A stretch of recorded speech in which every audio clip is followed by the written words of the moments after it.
Every time a customer sends stop and your system ignores it, that is $1,500 gone. TCPA violations stack up per message, and carriers will block your entire sending number without warning. This guide shows you exactly how to lock down opt-in and opt-out compliance inside Zendesk messaging. The math is brutal. TCPA fines start at $500 for negligent violations and jump to $1,500 for willful ones. For a team sending thousands of messages daily, one broken process is not a risk. It is a financial emergency waiting to happen. Before configuring anything, get clear on the two terms. Opt-in means the customer has explicitly agreed to receive your messages. Opt-out means they want to stop, and that request is legally binding the moment it arrives. TCPA is the primary US law covering business text messages. You need written consent before sending any marketing text. You must honor keywords like stop and unsubscribe immediately. And you must keep timestamp records of every consent interaction. Carriers actively enforce this. Non-compliant senders get blocked at the network level. If any of your customers are in the EU, GDPR adds another layer. Consent must be explicit and freely given. Pre-checked boxes and assumed consent do not count. Customers can withdraw at any time, and you must delete their contact data from your messaging list when they do. Zendesk. Messaging ships with the consent infrastructure you need already built in. You get privacy notice displays, pre-chat consent checkboxes, cookie consent banners, and call recording opt-in notices. The modern messaging platform has far stronger privacy controls than the older legacy chat product. Start in Admin Center, navigate to Channels, then Messaging, and enable the Privacy Notice display.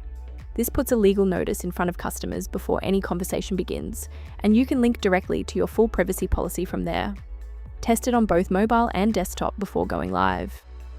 Next, turn on the consent checkbox so customers must actively agree before chatting. Write plain language opt-in text that explains exactly what messages they will receive, including frequency and message types. Do not forget the standard message and data rates may apply disclaimer. It is required for all SMS communications. Double opt-in is the gold standard for compliance. After a customer initially agrees, send a confirmation message asking them to reply yes or confirm. This second step creates a time-stamped, verifiable record of consent that is extremely difficult to dispute during an audit or legal challenge. Configure your system to recognize stop, end, cancel, unsubscribe, and quit automatically. When any of these arrive, process the opt-out immediately and send a clean confirmation. No promotional language, just an acknowledgement that the customer will receive no further messages from you. A few rules that keep you out of trouble long-term. Always get explicit consent before the very first message. Include opt-out instructions in every promotional send. And audit your opt-out list before every campaign launch. A message saying, "Please stop texting me," carries the same legal weight as stop. Managing all of this manually at scale is where teams fall behind. Eesel AI connects to Zendesk in minutes and handles the compliance layer automatically, recognizing opt-out intent even in informal language, drafting compliant consent messages, and maintaining full audit trails. Teams using eesel resolve up to 81% of routine consent inquiries without any agent involvement. You do not have to choose between fast customer communication and staying compliant. Eesel AI handles the compliance layer so your team can focus on what actually matters. Try it free for 7 days at eesel.ai.